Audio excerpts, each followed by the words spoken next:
xotinimga qanaqa ko'ylak sotgansizlar, qopib yotibdi-yu, buninglar g'irt kampircha ko'ylaklarni yarashtirib sotishga uyalmaysizlarmi deb ko'ylakni vazrat qilib olib kelibdilar.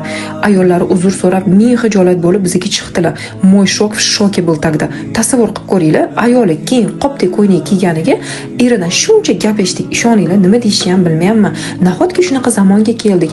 Er ayolini keng kiyinishga qarshi bo'lsa, u mayli qizlar o'sha kuni Amerikadan bir musulmon birodarimiz magazinimizga kelib, do'koningizda keng shariatga mos ko'ylaklar bor ekan, iltimos menga juda ham yoqdi. 5-6 ta variant tanlab beringlar, ayolimga sovg'a qilmoqchiman deb kelsalar bo'ladimi? Ну я, конечно, с удовольствием начала подбирать образы и заодно сразу sizlarga ham ko'rsatib ketmoqchiman. Birinchi ko'ylagimizda taqva modelimizdan bo'lgan, keyin qomatni bildirmaydigan, issiqqina turadi kiyganinglarda. Ikkinchi ko'ylagimiz Dubai trikotajdan na выход kiyadigan obraz bo'ldi. Uchinchi ko'ylagimiz Kupralondan Sahra modelimiz, ro'molini ham obrazga tanlab berdik, chiroyli.